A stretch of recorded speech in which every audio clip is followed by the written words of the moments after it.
Olá, meus companheiros de leitura, tudo bem com vocês?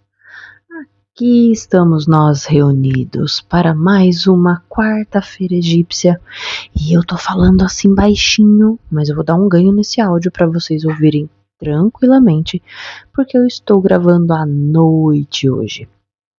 Mas vamos já para os recadinhos. Muito bem-vindo você. Muito bem-vinda você, meu companheiro, minha companheira de leitura que ama, assim como eu, esse autor maravilhoso que é o Christian Jaque, autor da série Ramsés e que nós já lemos aqui no canal. Quem tá aqui há mais tempo, escreve aí pra mim. Eu acompanhei a série Ramsés e agora estamos juntos na série A Pedra da Luz. Terceiro livro, Paneb, o Ardoroso. E eu já estou ansiosa para começar essa leitura. Então, vamos lá. Capítulo 21.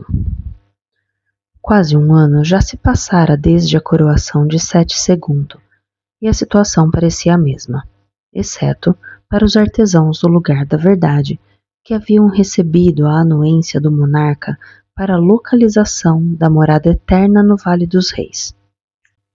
As equipes da direita e da esquerda trabalhavam ali alternadamente, assim como no Vale das Rainhas, onde prosseguia o programa de restauração.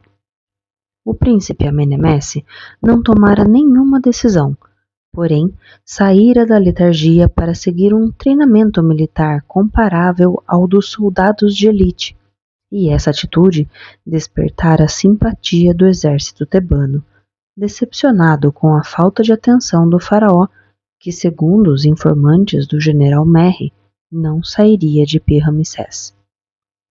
Entre o faraó e o filho não houve nenhum contato, nem mesmo uma carta, e Amenemesse ainda não reconhecera oficialmente a soberania do pai.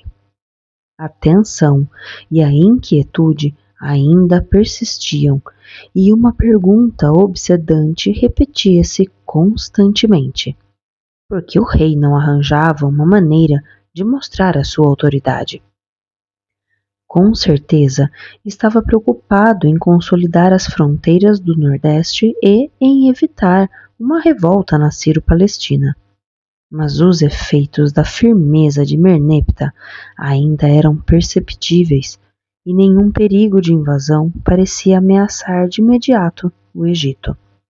O faraó devia estar se precavendo contra a atitude dos altos dignitários, prontos a fomentar complôs, mas o chanceler Bai, o homem forte do regime, parecia ter tomado providências em relação à corte de Pi-Ramsés com a ajuda da rainha Tausert, que, dia a dia, se afirmava como estadista.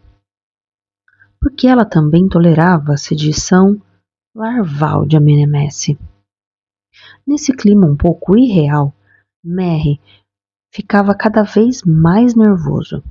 Apesar de tão próximos, os tesouros do lugar da verdade pareciam inacessíveis, ainda mais porque o traidor ainda não descobrira nenhuma pista que levasse à Pedra da Luz. Ele estava ocupado, junto com a equipe, em escavar e decorar a tumba de Sete II, incomunicável por longos meses. Por várias vezes Merry tentara abordar o problema do status especial do povoado dos artesãos com Amenemesse, mas o príncipe não se mostrava interessado, muito ocupado também em aprender o manejo das armas. A doce Serqueta passava muitas horas no laboratório de Dacter para aperfeiçoar o conhecimento sobre venenos que ela experimentava em pequenos roedores, cuja agonia, que podia ser rápida ou mais lenta conforme o produto, a distraía. A esposa do general gostaria de usá-los em mamíferos maiores, mas o sábio a desaconselhara, com medo de comprometer-se. Ele apreciava muito a discípula, que se mostrava inventiva e punha fim à própria neurastenia. Dacter não mais acreditava na possibilidade de transformar o Egito num país moderno, onde a ciência e a técnica acabariam com as antigas crenças. Mas a determinação de ser quieta às vezes lhe dava esperanças. Era preciso que irrompesse um conflito interno para possibilitar a emergência de novas forças. Através de mensagens confidenciais, Merry continuava a afirmar ao faraó sua absoluta fidelidade, assinalando ao mesmo tempo que o príncipe Amenemesse não renunciara às suas ambições. Evidentemente, o general fazia de tudo para convencer o filho do faraó a continuar na legalidade e não tomar nenhuma atitude irremediável. Merry interrogava-se em vão. Ele não compreendia as razões da política de espera de 7 segundos, principalmente por causa do nome que o faraó usava. O protegido do deus Set deveria cair como um raio sobre o filho rebelde que ousava desafiá-lo. E por que a rainha Tauser, que não sentia nenhuma afeição por Amenemesse, não pressionava o rei a agir? Foi um oficial que servia em Pi-Ramsés, autorizado a visitar os avós tebanos, quem trouxe a resposta para o general Merry, em troca de uma alta recompensa. Como a notícia logo se tornaria oficial, Merry foi rapidamente à residência ocupada pelo príncipe Amenemesse, perto do quartel-general, para ser o primeiro a contá-la, imaginando a reação que, dessa vez, não deveria carecer de firmeza. Merry teve a desagradável surpresa de encontrar o filho de Sete na companhia de 2 especialistas da divisão de carros de guerra, a quem ele pedira que não se aproximassem do príncipe. Venha juntar-se a nós, general. A cada dia aprendo mais sobre a qualidade do armamento tebano, revelou Amenemesse. E eu não saberia parabenizá-lo suficientemente por desenvolver uma máquina de guerra tão formidável. Mas que cara estranha. Uma notícia? Preciso falar-lhe a sós. Os 2 especialistas da divisão de carros de guerra desapareceram. Seus homens lhe obedecem cegamente, general. Espero obter também esse resultado. Se tivesse tempo, eu conseguiria. Então, o que há de tão importante e tão urgente para me dizer? Suponho que nunca deixou de perguntar a si mesmo sobre as causas do prudente silêncio do seu pai. Cheguei a uma conclusão. Reinar no norte é suficiente para ele. Segundo as informações que acabei de receber, com certeza não é isso. O príncipe ficou intrigado. Explique-se, general. A rainha Tausert está grávida. Grávida? Se ela puser no mundo um menino, meu pai terá mais um filho. Um filho que ele escolherá como corregente em vez de mim, e eu perderei assim toda a legitimidade. Então é esse o projeto que ele concebeu com a maldita Tausert. Amenemesse agarrou o cabo de um punhal e, irritado, arremessou-o no mapa do Egito desenhado na parede. A nova lâmina desenvolvida por Dacter afundou profundamente na parede, depois de traspassar o nome da capital, Pi-Ramsés. Quando será o parto? Em 2 meses aproximadamente, respondeu Merry. Se meu pai ousar humilhar-me, eu não deixarei que ele aproveite o trono por muito tempo. Quando Paneb voltou do Vale dos Reis para os 2 dias de descanso, depois de 8 dias de trabalho, tinha vários projetos na cabeça. Primeiro, continuar a obra-prima que lhe exigia todo o talento e toda a técnica de que era capaz. E até mais. Em seguida, propor a Néfero silencioso uma decoração inédita para a sala do poço da tumba de 7 segundos. Essa morada eterna era muito diferente da de Merneptah. O clima do reino não tinha nada de semelhante, e a equipagem do lugar da verdade não se contentaria com uma imitação. Mas a ideia do pintor era tão surpreendente que o mestre de obras provavelmente não a aceitaria. Paneb esperava que o Abete Apura tivesse preparado uma das suas suculentas refeições, cujo segredo só ela sabia. Mas foi uma esposa em lágrimas que se jogou em seus braços quando ele passou pela porta da casa.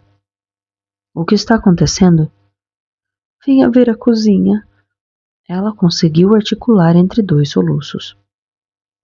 O lugar estava devastado.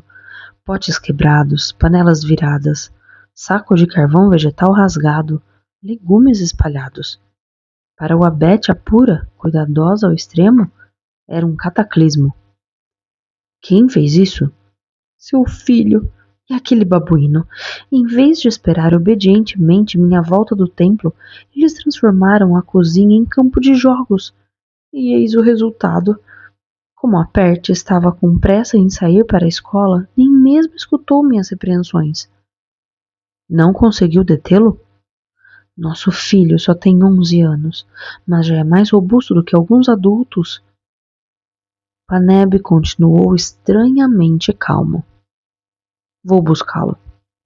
Não seja severo demais, eu lhe peço. A Pert não passa de um menino, e mesmo que tenha cometido uma grande besteira, não merece um castigo descomunal. Paneb beijou suavemente a esposa na testa.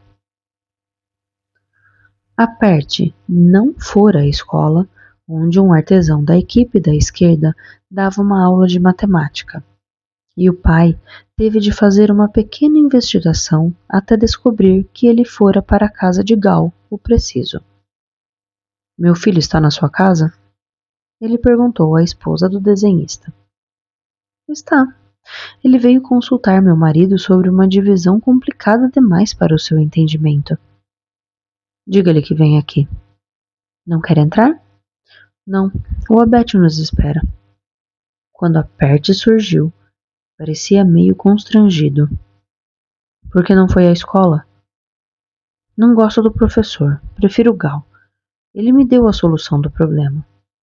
Em outras palavras, você é um trapaceiro. Gal interviu com sua voz rouca. Não é tão sério, Paneb. Agora seu filho entendeu bem o princípio da divisão. Isso não é mais importante? Estou feliz por isso, e agradeço-lhe. Venha, Pert. O menino correu na frente do pai, como se quisesse fugir. Porém, a alguns metros de casa, uma mão forte levantou-o do chão, e o garoto ficou na altura do olhar enfurecido do colosso. Por que devastou a cozinha? Estava brincando com o babuíno. Você é pior do que o macaco, Pert, porque desrespeitou sua mãe. Tem o direito de... O retumbante tapa no rosto dado por Paneb quase arrancou a cabeça do filho. Você não tem direito algum, só deveres, e o primeiro deles consiste em venerar a sua mãe, que lhe deu a vida. Por mais de 3 anos ela lhe deu seu seio, os seus excrementos não a enojaram. Foi ela que ensinou você a falar, a ler e a escrever. E é ela quem cuida da sua saúde. Respeite sua mãe e nunca mais se comporte desse modo. Se não fizer isso, Pert, vou quebrar seus ossos e jogá-lo fora do povoado. Fim do capítulo 21. Capítulo 22. Para trabalhar na tumba de Sete, Paneb usava 2 objetos indispensáveis. Um côvado desdobrável, que lhe permitia verificar as proporções em caso de dúvida, e o olho, que continha todas as medidas dado por Shed o Salvador. Shed concebera o projeto dos símbolos para os 3 corredores seguidos, que levavam à sala do poço, cujas paredes haviam sido alisadas com muito cuidado e recobertas de um gesso branco no qual os desenhistas haviam traçado os hieróglifos que compunham as litanias de Ra e o livro da Câmara Oculta. Nota de rodapé. Os corredores, com 2 metros e 82 centímetros de largura e 3 e 25 a 3,39 m de altura. Voltando ao texto, os trechos escolhidos ofereciam o conhecimento dos nomes secretos da luz e o das regiões do além que a alma real precisava atravessar para alcançar a ressurreição. Os escultores haviam criado um admirável retrato idealizado do rei, eternamente jovem e coroado como Osíris.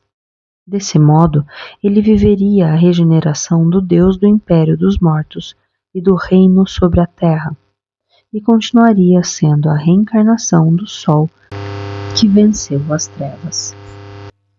Em seguida, Sete Segundo foi representado fazendo uma oferenda à luz divina, Ra, e à regra eterna do universo, Maat. O dia de trabalho terminara. A luz das lamparinas ficara mais fraca. A pequena sala acabara de ser escavada na rocha, mas faltava dar-lhe vida. Quando escavaríamos o poço da alma? Perguntou Paneb ao mestre de obras. Não o cavaremos. O pintor ficou surpreso. Mas a presença dele é necessária. Quando o sarcófago passar por cima do poço, a energia ali contida fará a morte desaparecer. Como se chama essa energia, Paneb?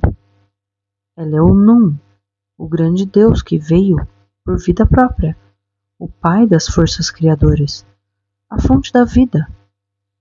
Você se lembra dos textos que desenhou, mas será que percebeu o sentido e a importância deles?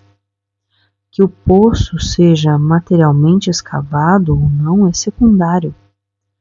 Concebam na mente, da mesma maneira que pensamos nos ancestrais, e saiba que os hieróglifos e as cenas rituais dão a ele plena realidade. O essencial é o próprio Nun.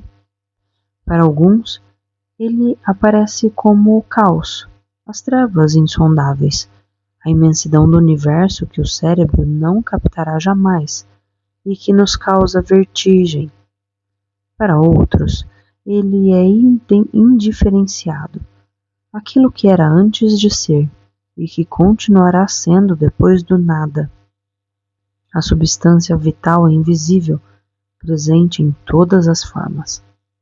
Quando você cava uma vala de fundação para fazer nascer o templo, você atinge o Nun. A inundação é um desses aspectos. O sopro do vento é outro. E quando você dorme, você se junta a ele. É nele que navegam as barcas solares. É dele, o incriado, que provém toda a criação. Quando sua consciência ultrapassa os limites do mundo visível, você o penetra. Isso significa que o Vale dos Reis é uma das formas que o expressam? Sim, Paneb. O vale está situado no Nun, como a nossa Terra. Uma ilha emersa por um tempo limitado. Essa energia ilimitada envolve-nos e alimenta tanto o espírito quanto o corpo.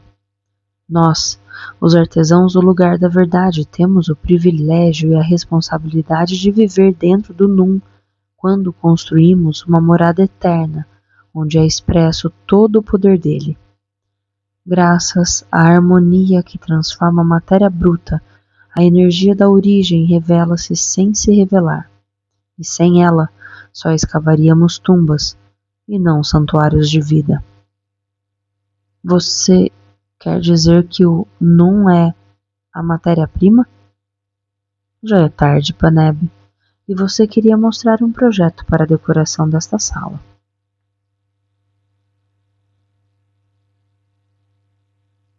Tem certeza absoluta?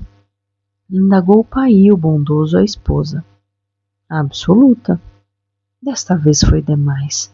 Quero ser um bom menino e mostrar-me paciente, mas não podem zombar de mim. O que podemos fazer? Não há certeza de que o tribunal nos dará razão, sobretudo se for o escriba da tumba a presidi-lo.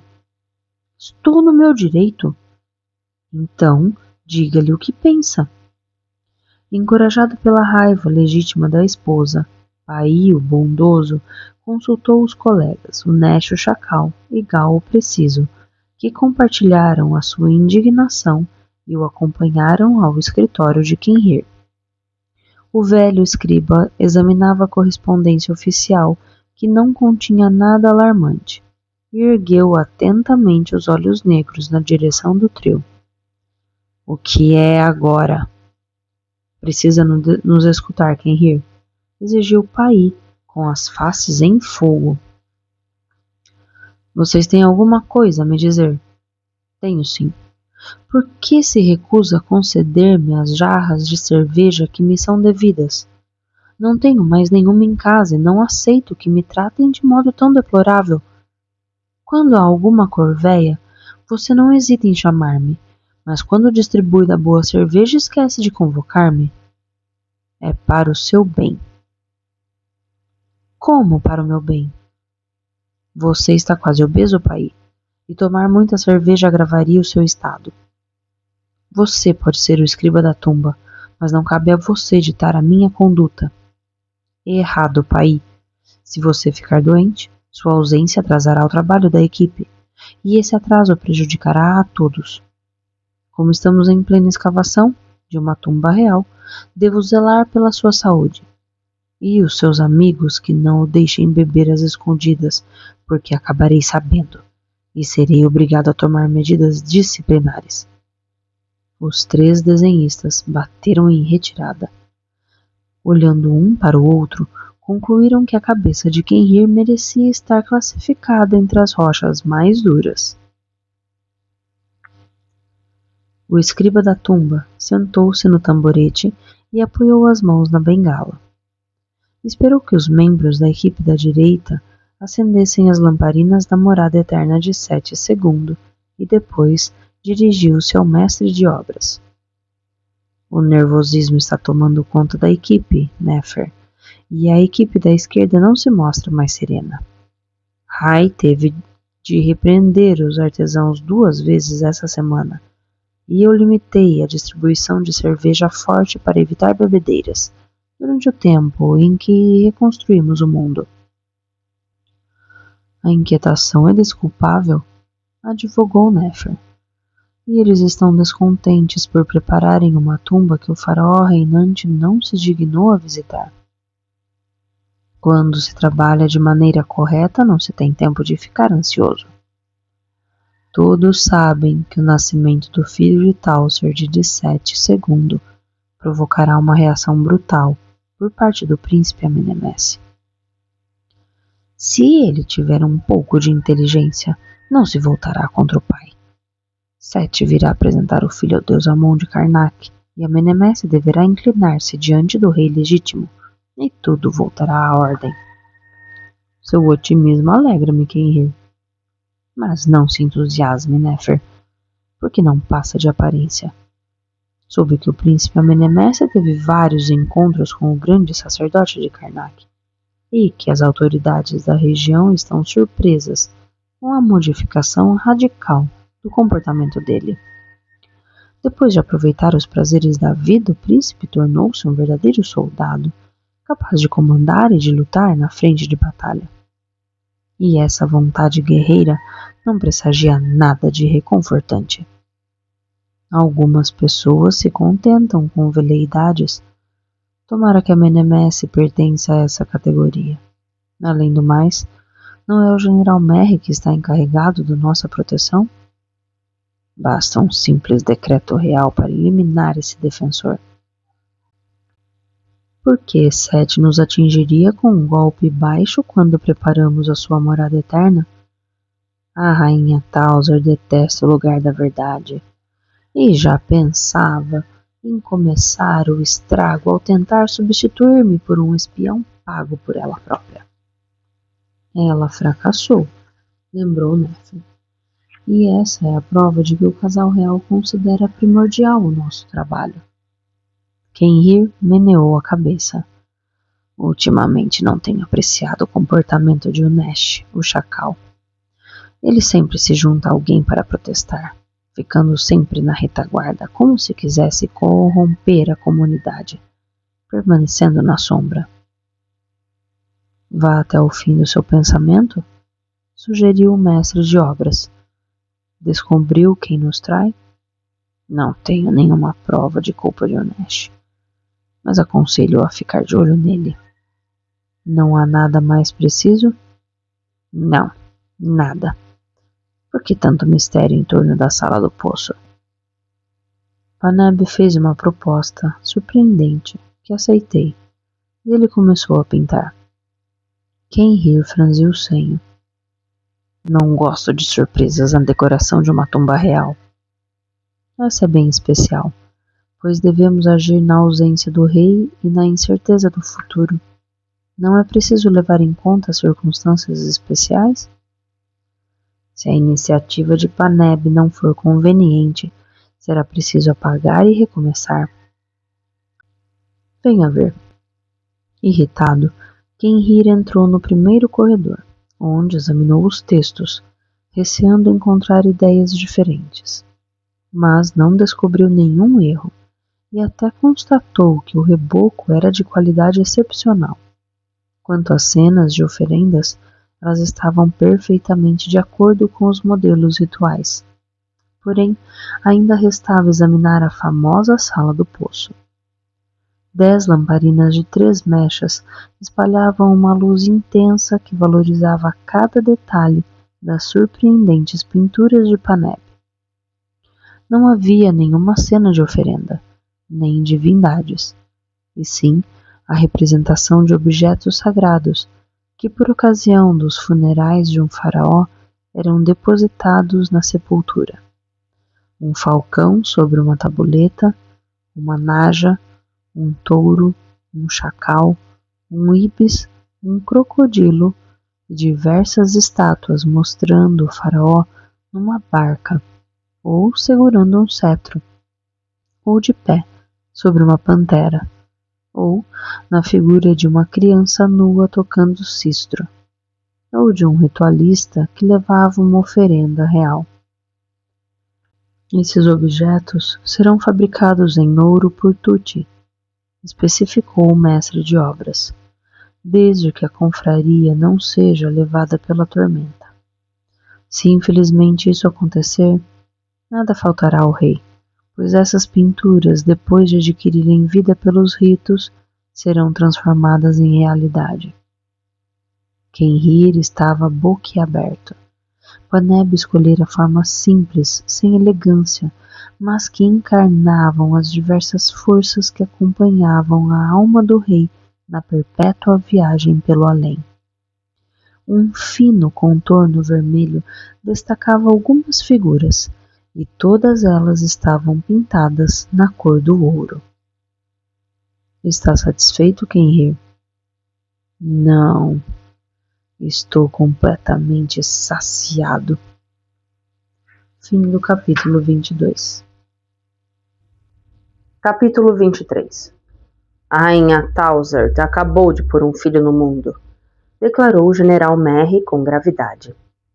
Olhando o quartel-general de Tebas por uma das janelas de sua casa, o príncipe Amenemesse estava de costas para ele. Podemos saber quais são as intenções de meu pai? Ele quer que esse filho seja agregado ao trono, e essa também é a vontade da rainha. Um pesado silêncio instalou-se. Você não me contou, general, que seus especialistas haviam fabricado um novo carro de guerra, mais leve e ao mesmo tempo mais resistente do que os modelos usados pelos exércitos do norte. Por uma simples razão, príncipe, ele ainda não está no ponto. Essa não é a opinião dos 2 técnicos que consultei. Eles são otimistas demais. Verificarei pessoalmente. Não deve correr riscos inúteis e, a partir de hoje, assumo o comando das tropas aquarteladas, de Tebas a Elefantina, e das que guardam as fortalezas da Núbia. Vou manter a sua graduação de general, desde que execute escrupulosamente as minhas ordens e não me esconda mais nada. Ao menor passo em falso, Merry, você será rebaixado.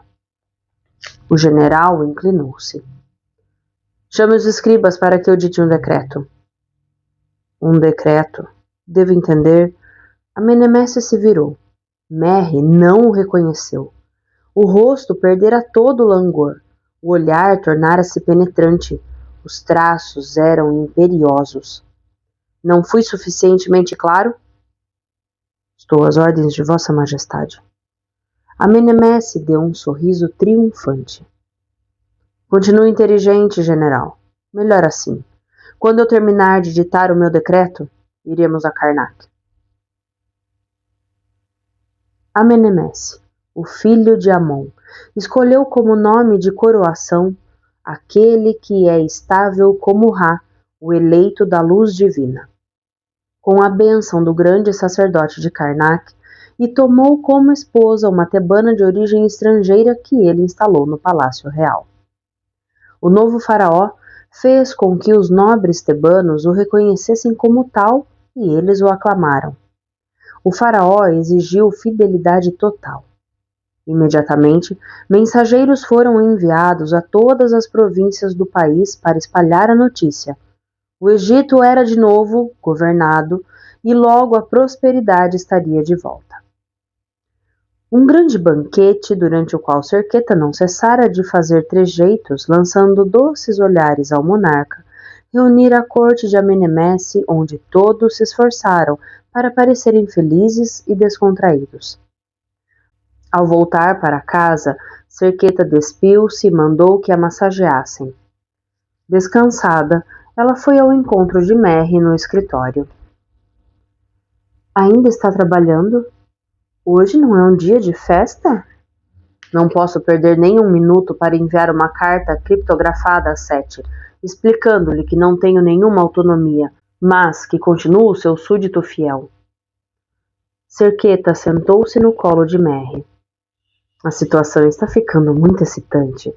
2 faraós, um pai e um filho que se detestam, uma guerra civil iminente. Que oportunidade a nossa! Será preciso jogar a sério, minha doçura, porque o jovem Amenemesse mudou muito. Eu esperava manipular um fantoche, mas ele saiu do torpor para se tornar chefe dos exércitos. Quem atacará primeiro? Esse é o problema, minha suave codorna. O primeiro que atacar será considerado um revoltado e um fomentador de distúrbios, e o povo poderá recear que ele atraia para si a maldição dos deuses. Quando essas antigas superstições deixarão de existir? Será conveniente fazer com que Amenemesse perca a paciência e se descontrole. Nosso exército não é superior ao de Sete? É difícil ter certeza. Se o rei chamar os regimentos dos postos das fronteiras, terá uma grande quantidade de soldados experientes. E há algo mais preocupante. Amenemesse está começando a desconfiar de mim e poderá seguir seu próprio caminho sem me consultar. Seria uma grande contrariedade, meu doce amor. Não podemos perder as vantagens obtidas com nossos esforços. Não, claro que não. Paneb passara um dia e uma noite olhando o céu, para contemplar o ouro do sol, a prata da lua e o lápis-lazuli da abóboda estrelada. Ele registrou no olhar os metais do universo que também entravam na composição da matéria-prima. Seu olhar ficou mais nítido e o pintor encheu-se de júbilo quando teve a sensação de penetrar no firmamento. Sua mão acariciou o ventre das estrelas e ele dançou como uma constelação. A revelação do mestre de obras na tumba de Sete Segundo abrira-lhe o coração. Paneb já conseguia perceber as pulsações e as vibrações do Num, essa energia presente em toda parte. Por essa razão, atravessou sem medo o deserto, apesar de ali rondarem monstros com corpo de leão e cabeça de falcão, que nem o guerreiro mais hábil conseguiria vencer. Contudo, o colosso sentia a necessidade de ir além das fronteiras do visível para alimentar sua obra com essa substância impalpável, oculta na água de um poço, na chuva caída do céu, na inundação que fecunda as terras e no fogo que torna o deserto inabitável. Quando Paneb estava atravessando um outeiro, um som rouco chamou-lhe a atenção. Virou-se lentamente e viu um enorme chacal com a pelagem de um preto luzidio sob a luz prateada. Anubis, o deus encarregado de guiar os mortos até o tribunal do outro mundo. Paneb não sentiu medo, apesar de ser tão magnífico o animal. Já que ele havia aparecido, Paneb iria segui-lo. Quando o chacal retomou o caminho, o colosso não hesitou. Ao seguir as pegadas do animal, tinha a impressão de estar seguindo um imenso trajeto que, na realidade, levou-o próximo às colinas do lugar da verdade. Uma encosta para escalar, um cume, uma trilha, e o chacal parou diante da entrada da tumba de Néfero silencioso, fechada por uma grande pedra. Então o pintor não se enganara. Era ali mesmo o lugar da sua obra-prima, o local onde ele devia dar-lhe forma para mostrar-se digno dos seus iniciadores, usando a energia oculta no mais íntimo de si mesmo e que o ligava ao universo e aos deuses. Paneb prostrou-se diante do chacal, que desapareceu na noite. Em seguida, o colosso fechou-se na tumba para continuar o seu trabalho. Os ritos da aurora haviam sido realizados. Os altares dos ancestrais estavam floridos e as donas de casa tinham ido buscar as jarras de águas trazidas pelos burros. Elas não tardaram a perceber a ausência de Uabete Apura, modelo de pontualidade. Ela deve estar enferma, sugeriu a esposa de Paí o bondoso. Vou ver, decidiu Turquesa. A porta foi aberta por Aperte. Sua mãe está doente? Ela não para de chorar. A magnífica ruiva entrou. Uabete estava deitada na cama, o rosto enfiado numa almofada. Sou eu, Turquesa. A mulher de Paneb virou-se rapidamente e lançou um olhar furioso para a ruiva. Você, como ousa? Por que é tão cruel? Não estou entendendo, Uabete. A vitória não lhe é suficiente? Por isso você vem humilhar-me na minha própria casa. Mas de que vitória está falando? Finalmente Paneb passou a noite na sua casa, não é? Está enganado, Uabete. Pacto é pacto. Eu nunca o transgredirei. Está dizendo a verdade, Turquesa? Eu já menti para você? Uabete Apura ficou perturbada. Estava convencida. Capítulo 24. Vários artesãos correram para a grande porta. Vamos ver, decidiu Paneb. Uabete Apura e Turquesa seguiram-no. O trio desceu rapidamente a encosta para juntar-se aos moradores do povoado. O que está acontecendo? Perguntou o colosso a Tuti, o sábio, pouco à vontade no meio da confusão. Parece que é um decreto real. Sete deve estar anunciando sua visita. Esperemos que ele não queira modificar a localização e a decoração da tumba, disse Paneb preocupado. Todos se reuniram em volta do mestre de obras, a quem o escriba da tumba acabara de entregar o texto enviado pelo Palácio Real de Tebas. Amenemesse foi coroado faraó, revelou ele, e irá morar na cidade do deus Amon. Muitos deles não ficaram surpresos. Porém, haviam imaginado que o filho de Sete desistiria de reivindicar o poder supremo. Por que ele tomou essa decisão? Perguntou Gal o preciso. Porque Amenemesse se recusa a reconhecer a legitimidade de Sete e a do filho nascido da rainha Tausert. O general Merri ainda está encarregado da nossa proteção? Preocupou-se Caro o brusco. Não sei, confessou Néfer. Qual deles devemos considerar faraó? Indagou Renupeu jovial. O mestre de obras permaneceu calado. Somos obrigados a escolher o mais próximo, indicou Quenrir. Amenemesse assumiu a frente das tropas tebanas e não vai tolerar nenhuma insubmissão. Se ficarmos do lado dele e ele for vencido por Sete, o povoado será demolido, protestou Fenédio Nariz. De acordo com o escriba da tumba, lembrou Ipuí, o examinador, não temos escolha. E temos uma missão a cumprir, cortou Nefer. Preparar a morada eterna de 7 segundos. Portanto, conduzirei a equipe da direita ao Vale dos Reis e continuaremos a nossa tarefa. Os artesãos conheciam bem o caminho que ia do lugar da verdade à grande pradaria. Porém, naquele dia nebuloso, podia ser perigoso. Por isso, o mestre de obras pediu ao chefe Sobek e a alguns guardas da segurança que acompanhassem a equipe da direita. O que acha do decreto de Amenemesse? Perguntou-lhe Nefer. Nada bom. Ele devia ter negociado com o pai e não se colocar como um rival. Como você reagiria diante dos soldados dele? Meu dever consiste em garantir a segurança de vocês, de onde quer que venha o perigo. Se a situação piorar, deponha as armas. Meus homens não temem um confronto e vão obedecer-me. Lutar contra soldados comandados por um faraó seria um crime, Sobek. O lugar da verdade tornou-se a minha vida. Se eu não lutar para salvá-lo, desprezarei a mim mesmo. A pequena tropa atingiu o Vale dos Reis no meio da manhã. Os guardas não haviam recebido nenhuma nova instrução e a deixaram passar. Quando o escriba da tumba pesadamente se sentou no tamborete, os artesãos apresentaram as ferramentas para que ele tomasse as notas habituais.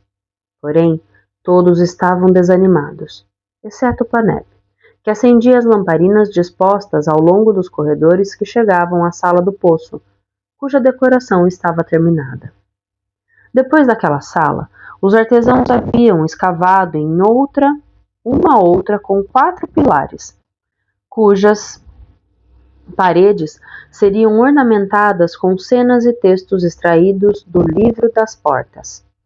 Ali também, Paneb propusera uma inovação: pintar uma única figura divina de cada lado das pilastras e fazê-las dialogar entre elas.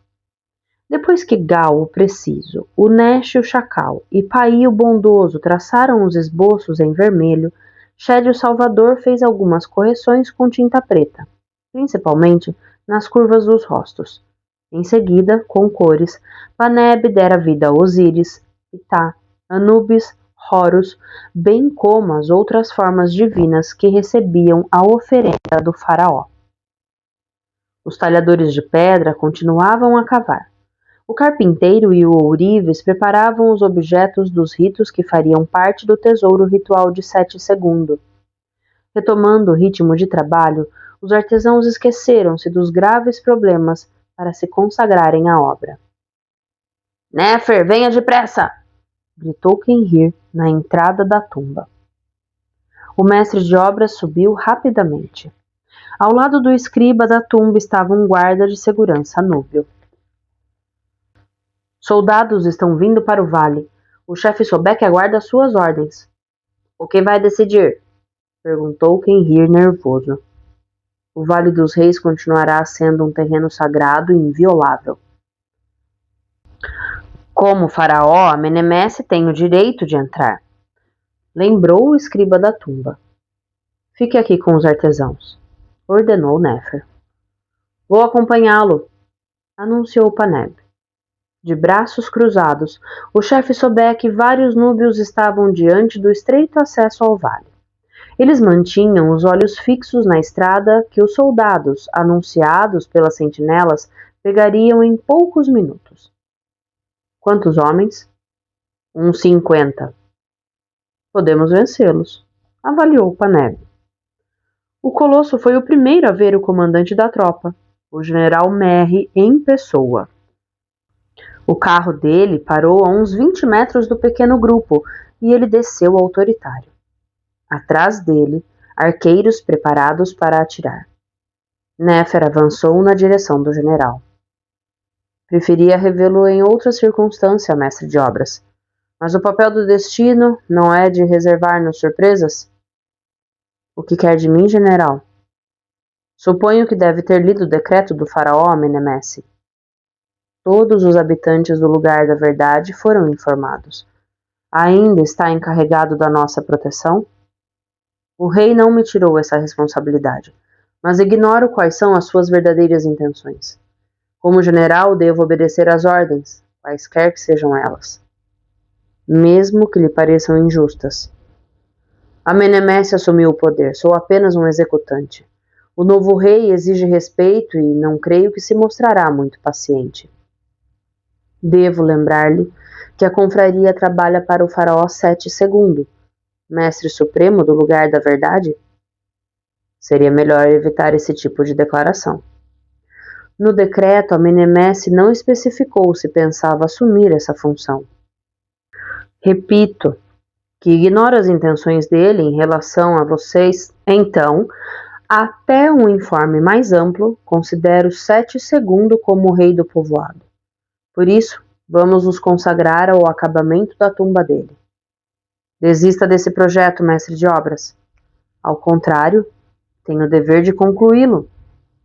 O rei Amenemesse enviou-me aqui para lhe ordenar que suspenda imediatamente os trabalhos da tumba de Sete. Independentemente da minha opinião, não tenho escolha. Preciso do seu assentimento. E se eu recusar, transmitirei a sua resposta à sua majestade. Mas como amigo, não o aconselho a tomar essa atitude de recusa. Sustento que Amenemesse precisa afirmar a soberania dele e não tolerará uma afronta como essa. Diante da gravidade da situação, preciso consultar a confraria. Vou tentar fazer com que o rei tenha paciência evocando-lhe os costumes do lugar da verdade, mas não procure ganhar tempo e muito menos leve na brincadeira a determinação de Amenemesse. De que lado você está, Merry? Estou preso em um torno, mas ainda estou do seu lado, mestre de obras. E sempre estarei porque vocês encarnam os valores ancestrais cujo desaparecimento seria catastrófico. Se Amenemesse for longe demais, tentarei impedi-lo, mas não complique muito a minha tarefa. Terá minha resposta amanhã de manhã. Enquanto isso, faça-me um favor. Pare o trabalho na tumba de Sete e deixe o vale. Essa demonstração de boa vontade deverá acalmar Amenemesse. Combinado. Desde que os guardas núbios continuem de vigia e que você não tente forçar a entrada. Amenemesse não me deu essa ordem e espero evitar essa atitude extrema. O general virou-se para seus homens com a esperança de que a teimosia do mestre de obras não diminuísse. Recusando-se a obedecer ao novo rei, ele atrairia a raiva de Amenemesse para toda a confraria, que logo ficaria sem defesa. Merry proporia ao monarca colocar o povoado sob um rígido controle militar, garantido por ele, para apoderar-se mais facilmente dos tesouros ocultos. Assim que a equipe da direita voltou ao povoado, bem antes do dia previsto, os rumores começaram a circular, e o desvario tomou conta de todos os habitantes. Será que Amenemesse poria fim à missão sagrada dos artesãos e destruiria o lugar da verdade? Firmes declarações de Quenhir trouxeram um pouco de calma, mas o escriba da tumba não escondeu que a confraria estava em perigo e que precisaria tomar, o mais rápido possível, uma decisão da qual dependeria o futuro do lugar da verdade. Com a anuência da mulher sábia, Turquesa levou imediatamente as sacerdotisas de Hathor até um oratório para implorar a proteção da deusa. Até o babuíno parou com suas estripulias, e fera vilã, a gansa, colocou-se junto da porta principal. Com a presença da mulher sábia e do escriba da tumba, as duas equipes reuniram-se no pátio a céu aberto do templo de Maat e de Hathor. As fisionomias estavam sérias e cada um deles depositava suas esperanças na sabedoria do outro. Fim do capítulo 24. Capítulo 25. O rei Amenemesse exige que interrompamos nosso trabalho na tumba de Sete II, declarou o mestre de obras. Se nos recusarmos, ele mandará o exército intervir. Independentemente das suas convicções, o general será obrigado a obedecer e eu pedirei ao chefe Sobek que não resista, para evitar um banho de sangue. Amenemesse proclamou a si próprio como mestre do lugar da verdade? Perguntou Ipuí, o examinador. Ainda não. Nesse caso, só obedeceremos a Sete. Seria assinar a nossa sentença de morte, opinou Kenrir. Amenemesse não aceita ver o pai ser venerado no território controlado por ele. O Vale dos Reis não pertence ao domínio temporal dos monarcas, especificou Rai, o chefe da equipe da esquerda. Infelizmente, lembrou a mulher sábia, Sete não veio consagrar, com os poderes sobrenaturais, a construção da sua morada eterna. Sejamos razoáveis, propôs Tuti, o sábio. O general Merry não está mais em situação de defender-nos, e o mestre de obras recusa-se a engajar os guardas de Sobek num combate perdido por antecipação. Não cabe a nós empreender uma luta armada contra os soldados do faraó. Pensemos nas mulheres e nas crianças, exigiu o Zerhat, o leão. O que acontecerá com elas se formos detidos e presos por insubmissão? Cumprimos nosso dever, acrescentou Caro brusco, e não podemos usar de força. Não vejo nenhum motivo para não obedecermos. Todos deram sua opinião. Mas, apesar de uma certa indignação, ninguém quis desafiar Amenemesse. No entanto, imporei uma condição, especificou Néfer. Sou eu quem lacrará a porta da tumba de Sete e assim os soldados não entrarão no vale. Concordo com o mestre de obras, concluiu a mulher sábia. O general Merry fervia de impaciência. Para aliviar o nervosismo, ele atirara com o arco por mais de uma hora, sem conseguir acalmar-se. A vitória estava ali ao alcance de suas mãos. Quando estivesse de posse dos tesouros do lugar da verdade, o fantoche do Amenemesse não resistiria por muito tempo. Sete constituiria um obstáculo mais difícil, porém Merry dispunha de melhores armas. O escriba da tumba, general, anunciou o ajudante de ordens. Que ele entre. Kenrir andava com dificuldade, ajudado pela bengala, e sentou-se pesadamente na cadeira oferecida pelo anfitrião. Os anos pesam cada vez mais sobre a minha velha carcaça. E vivemos tempos difíceis que não ajudam em nada, general. Que os deuses possam nos evitar conflitos dolorosos. Certamente, Kenrir, certamente. Qual é a resposta do lugar da verdade? Ele obedecerá ao rei, evidentemente, esperando que Sua Majestade se proclame o mais rápido possível como protetor da confraria e que confirme você na função. O general conseguiu disfarçar a decepção. No entanto, há uma pequena condição. Merry voltou a ter esperança. Qual? O mestre de obras lacrará pessoalmente a porta da tumba de Sete II, e não haverá nenhuma presença profana no Vale dos Reis. Amenemesse examinava um por um os carros de guerra e ordenava aos carpinteiros que reforçassem alguns deles. Antes de ir para o norte, precisava do material em perfeito estado.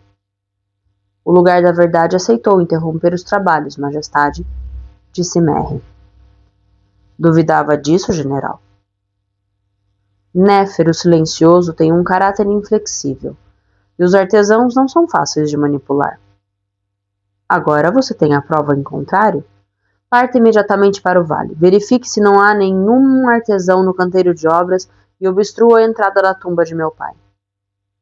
O mestre de obras não aceita nenhuma intervenção militar no local. Você quer dizer que ele se arroga o direito de recusar? E impõe outra condição, Majestade. Será ele próprio quem lacrará a porta do túmulo, de acordo com os ritos da confraria. Então deverei confiar nele e dobrar-me à sua vontade. Merry não quis jogar lenha na fogueira. A ira de Amenemesse era suficientemente grande para abater Néfer o silencioso. Diga ao mestre de obras que mudei de ideia sobre o túmulo do meu pai. O general contraiu-se. A magia do lugar da verdade seria tão poderosa para levar o rei a autorizar a continuação dos trabalhos? Fechar o sepulcro não é suficiente. Ordeno a destruição imediata e total das esculturas, dos textos e das pinturas.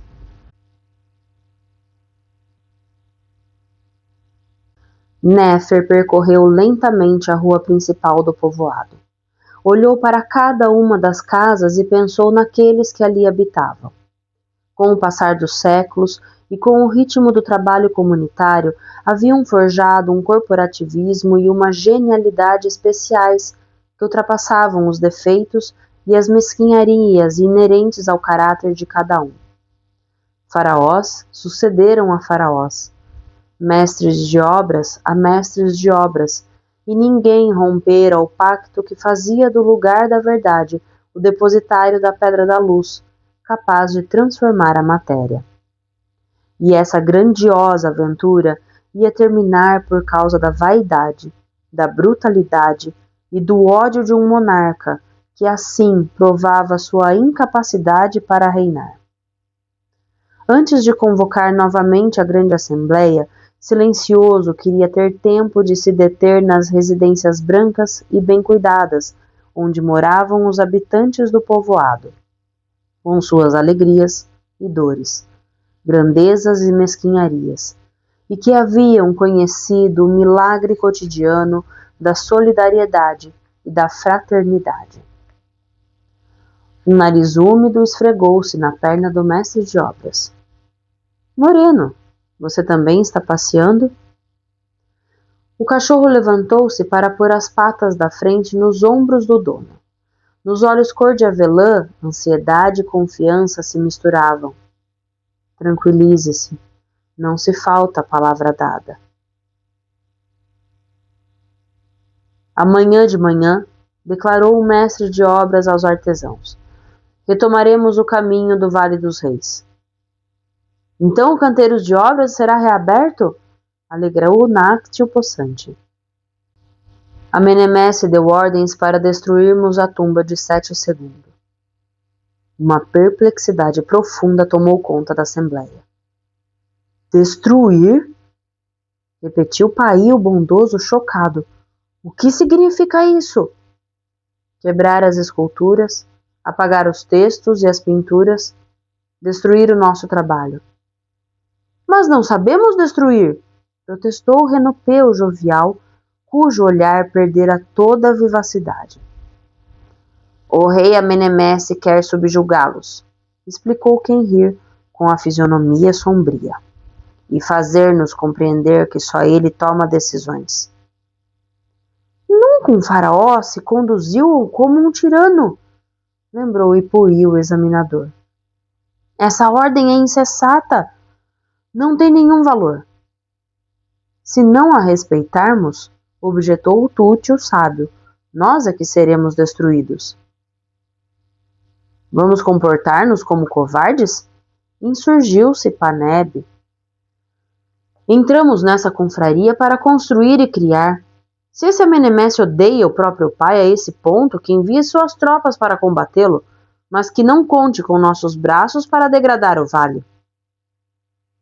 Você já pensou na sua mulher e no seu filho? Perguntou Gal. E depois de haver cometido tal horror, acrescentou o Nesh, o chacal, como ainda conseguiremos usar as ferramentas? A estatura já grande de Didia, o generoso, pareceu aumentar. Por ocasião da nossa admissão na confraria, assumimos compromissos solenes. Negá-lo significa destruir a nós mesmos. Concordo com sua opinião, disse o mestre de obras. Por isso, recuso-me a cumprir a ordem de Amenemesse. Está consciente das consequências? Preocupou-se Fened o nariz. Na melhor das hipóteses, Amenemesse decretará o fechamento do povoado e eu serei acusado de alta traição. Algum de vocês me desaprova? Nenhum artesão tomou a palavra. Não existe outro caminho, acrescentou a mulher sábia. Se nos curvarmos às exigências insensatas de Amenemesse, o lugar da verdade perderá a alma. Aqueles que não querem ser arrastados na minha queda devem sair do povoado o mais rápido possível, antes que eu dê a minha resposta ao general Merry, propôs o mestre de obras. Nessas circunstâncias, não é vergonhoso querer salvar a própria vida, a família e os bens. Clara levantou-se. O mestre de obras e eu ficaremos em retiro no templo até o pôr do sol. Todos estão livres para fazer a sua escolha. Em geral, aquela era a hora mais suave do dia. Era o momento em que a paz tomava conta até do babuíno. A fadiga desaparecia e espontaneamente todos ficavam em silêncio para admirar o sol poente. No templo, o mestre de obras e a mulher sábia fecharam as portas do santuário. Sozinha na escuridão do espaço sagrado, a estatueta de ouro da deusa Maat enfrentaria as trevas para juntar-se ao oceano das origens, de onde ressurgiria pela manhã. Com certeza, é meu último fim de tarde no povoado, disse Néfer à esposa. Assim que eu anunciar nossa decisão ao general Merry, ele mandará prender-me. Será que ele vai se recusar a entender nossas razões? Quer as aceite ou não, a própria carreira é a sua única preocupação.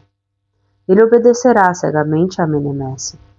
Defenderei a causa do povoado afirmando que sou o único responsável e que eu os forcei a adotar minha posição. Mas será que o rei acreditará em mim? Vou acompanhá-lo amanhã. Não, Clara. O lugar da verdade precisa da sua presença. Só você será capaz de unificar as nossas forças e de ajudar o povoado a enfrentar a adversidade. Está me pedindo demais, Néfer. Foi com você que sempre vivi. É com você que quero morrer. Você é a mãe da confraria. Sem o seu amor, como ela sobreviverá? Eles se abraçaram com paixão e ternura, como se quisessem gravar na carne de ambos aquele instante de comunhão que o destino não mais lhe ofereceria neste mundo. Fim do capítulo 25. E fim desse bloco de leitura que acabou tenso. Gente, o que será que o Amenemesse está planejando? Será que agora, de uma vez por todas, Merry vai conseguir pôr as mãos na Pedra da Luz, nos segredos do lugar da verdade? Ah, tensão! Gente, ficamos por aqui. Na próxima semana a gente continua, mas eu quero saber quem é que gostou de saber qual é o segredo da matéria-prima para a construção da obra-prima que Paneb descobriu. Vocês já faziam ideia dessa energia do Num que move os locais? Contem aí para mim, o que vocês pensam sobre isso? Um grande beijo para vocês, a gente se encontra na próxima semana. Não se esqueça de se inscrever no nosso canal. Não se esqueça de dar o like, deixar o seu joinha aqui no vídeo, para que eu consiga continuar trabalhando nas leituras para todos nós. Um grande beijo, até a próxima semana, até o nosso próximo encontro nas Quartas Egípcias. Tchau!